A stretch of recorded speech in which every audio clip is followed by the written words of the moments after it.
Hey again, folks. So I'm in the same clothes because I decided to do the fuel filter replacement today. Get it all done while got the tank off. So if you look down here,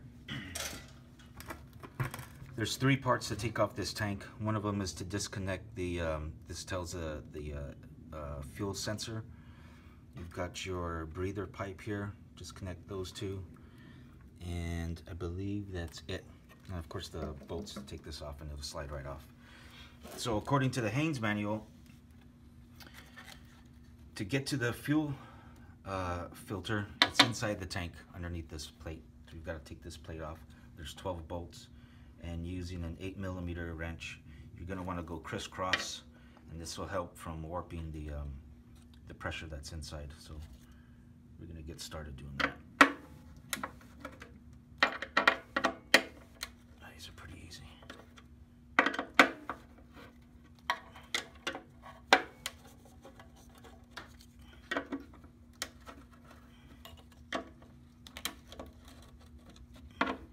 These are supposed to be torqued down, but my torque wrench doesn't go that far. I think it's 10 Newton meters. So I'm just gonna hand tighten it. I mean, these are coming off really easily. As you can see, I'm putting hardly any pressure on there. I'm just gonna loosen them all up first, and then we'll take them all off. Okay, so last bolt I just took out. There's a little bit of gas in here, so being real careful not to blow myself up. So let's take this out.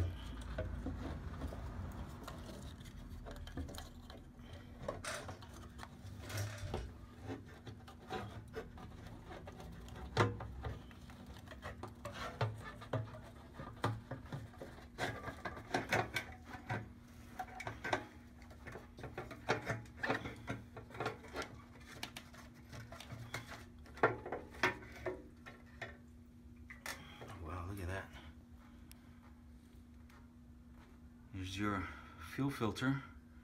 This is your fuel pump. This is the old one that you gotta toss away and replace. And you can't put this on wrong because it's the same on both sides. Okay. So with that out, and this is gonna be real easy. You basically just pull these apart, pull the ends out, and you're done. And the arrow is supposed to go that way. So just make sure you got the arrows going in the right direction. Let me get a pair of pliers.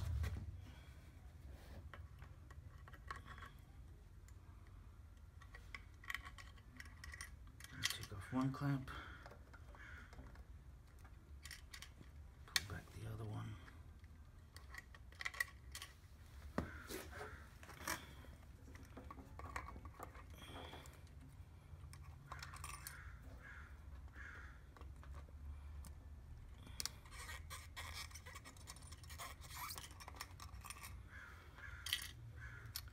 And then just pull the hoses off. It's supposed to come right out.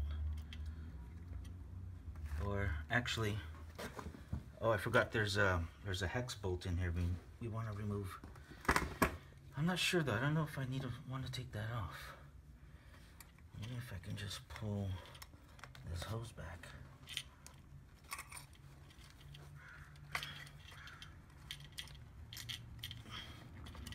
Yep.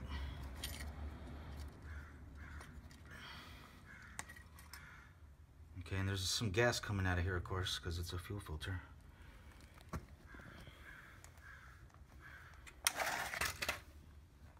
Dirty?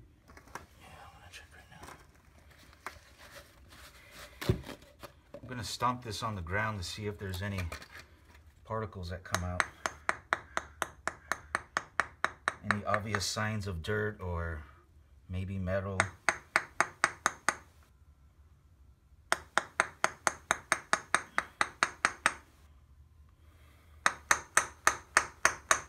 I'm not seeing nothing at all come out.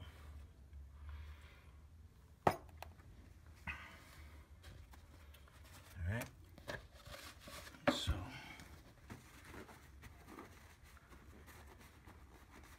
See if you can get a shot of that inside there, Tom. What the inside of this thing looks like. Some dirt and shavings down there, you can see that. That's about. Okay, so let's put this fuel filter back on. Again, we want the arrow going in this direction. So put this end in first. Oh, it's a tight fit.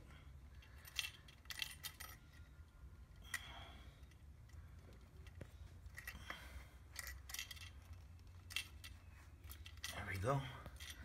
You want both ends to be butted up against the filter itself, so you know that it's on there the same way the factory did it. And let's put our clamps back on.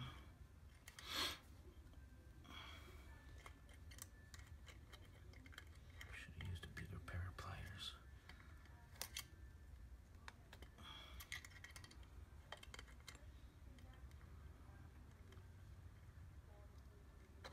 Right there, right on the end. We've got one on the very close to this here, and then one at the end. Same with this side.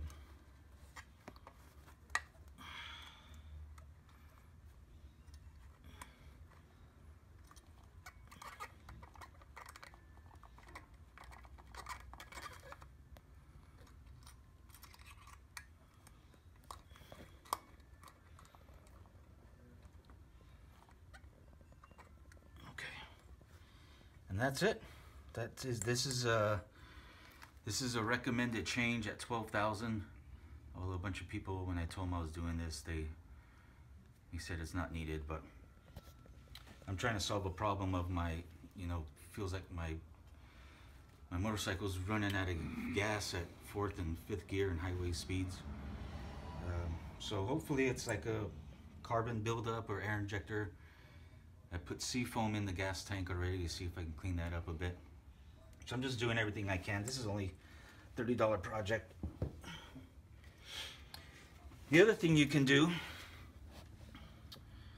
which I probably should do right now, is there is a strainer. According to the Haynes manual, there's a strainer. Once you take this off, you pull this boot off, there is, I'm not sure what it's made of. It might be steel. Huh? Steel wool. Oh no, this is not it. It's inside there. Oh.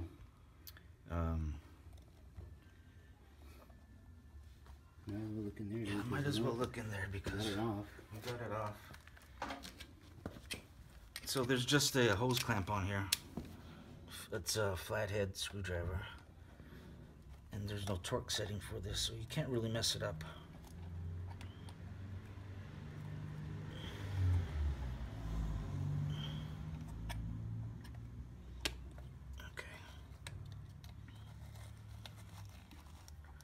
Very gentle because I'm not sure I know what I'm doing here. If there's enough hose,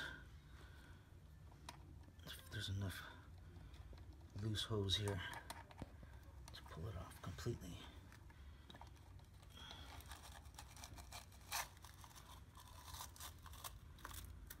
This is the strainer I was talking about. You see how there's dirt on there? You can see dirt here, dirt there. Some dirt here. That's supposed to be cleaned off with a soft brush, like maybe an old toothpaste brush or something. So that's what I'm going to do right now. So I got an old toothbrush.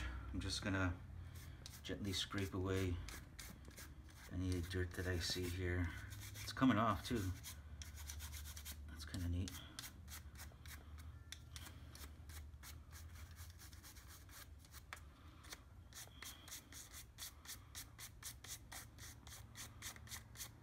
Not totally coming out, like these obviously dark stains.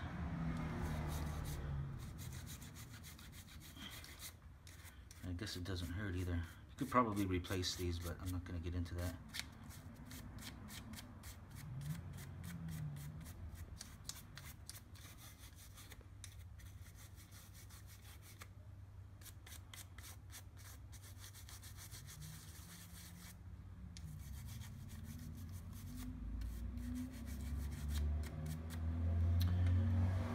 pretty much it. No more dirt's coming out of that thing. So, and if you look in here, there's a bunch of steel wool coiled up, and that probably helps not only protect this thing but catch any more stuff that's coming out. So let's put this back on.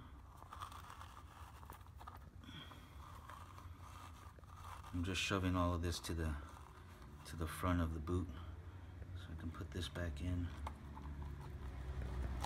And over, there you go. Same fit as before. Everything looks good, still connected. Let's tighten this down.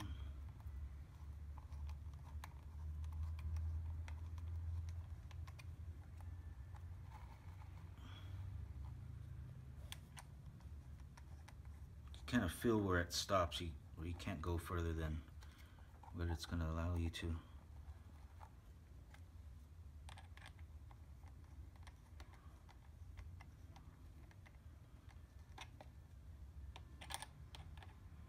Pretty cool engineering though. I did not know this was in my tank.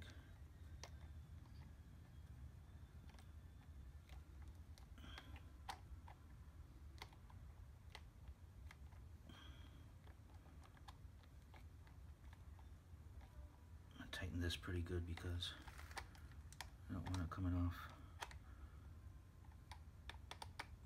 And it's got this brass or whatever stainless steel housing around it. Should be okay. Take some punishment.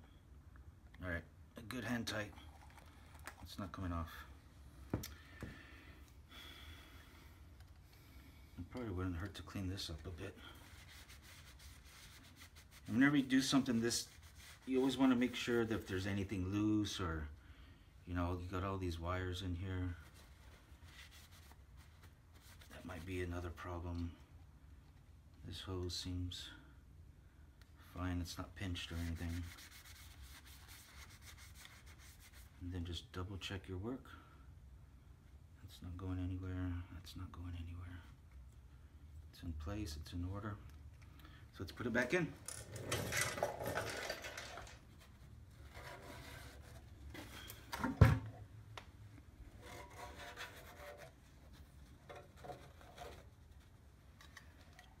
Was kind of tricky last time. Now if you remember, this part came out on this end, and the way I remembered is this hose here was pointing towards me. And also, if you get confused, there's a wire clamp here which is going to hold this later on. All right, so you got your new seal. I'll put that on first or last. Just take a look, make sure these holes line up.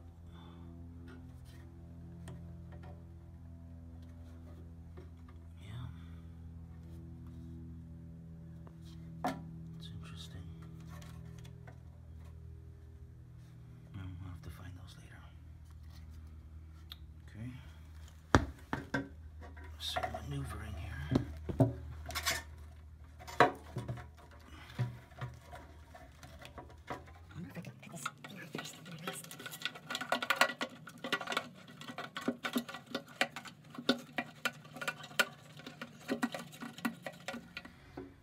Okay, so we had a little trouble with this, so I stopped it and we figured it out. Getting this apparatus back in here. What you've got to do is put it in, get yourself right here. Okay, I got my 2 fingers back here. Get it into about right here, and then let it settle down by itself. What I was doing is it was that back end was coming too far this way. It needed to be more on this side of the gas tank. So we are in. I'm trying to find the holes.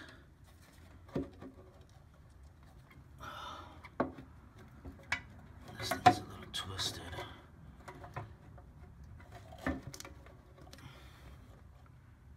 This is going to be a little bit pain in the butt because I'm just trying to align 2 things at the same time.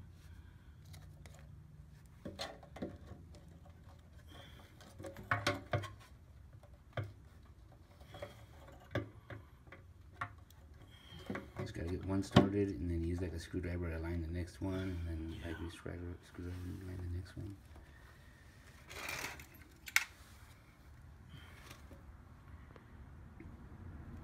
Take a look at this old seal. It was kind of busted up around the rings. Look at that. On almost all of them. It's interesting.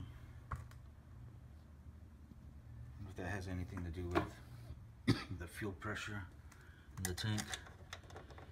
So I'm just going to start with one. I'm going to hand tighten, if I could even find one. Okay, I think I'm in almost. I'm just going to use a tiny screwdriver here and try and align all of these things together. There's one. That might be it.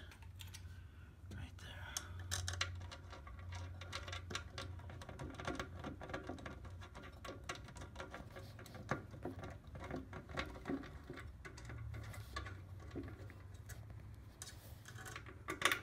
There we go.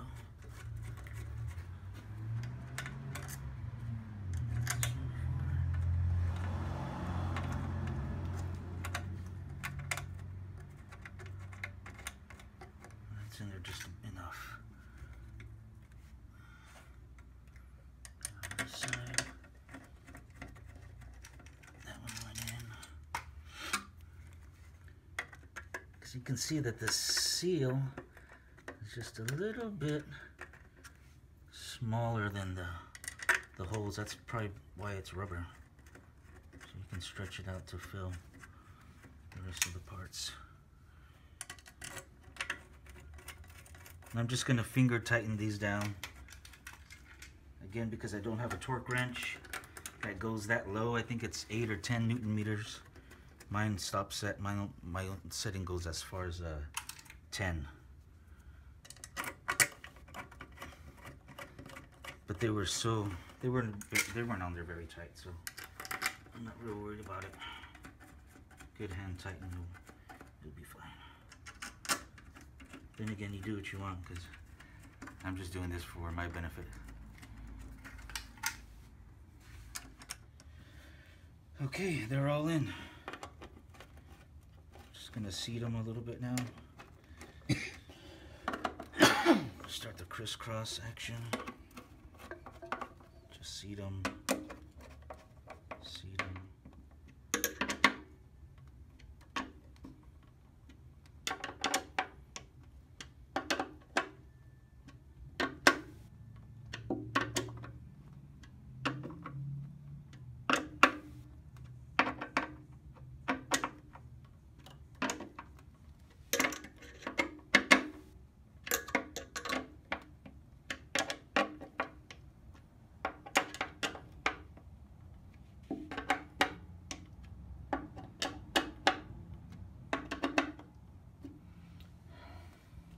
I think that's good, huh? Should do it. Whew. This is all back together. It's torqued down to what I think is good enough. You know, a good hand tighten. So the next thing is put this back on the tank. And since I didn't show you earlier how I did this, I'm just going to show you real quick now. This orange clip here, this clips onto this part. Okay, and it has to go over this hump there. And how that works is you push this back. Right now it's up. You push this back when it's, you know, when it's on the tank or when you're going to put it on. That reveals two clips here on the side. You squeeze those two clips and you pull it out, and then you're free to take the tank off. When you put it back on, you also want to push this clip back, put it back on, and then when it's seated correctly, push this back up. If you can't push this back up, it's because you didn't go far enough. It's not seated in the right position. So make sure that that safety clip clicks on, and then you're good to go there. So I'm going to wrap this up. I'm going to put the tank back on the bike.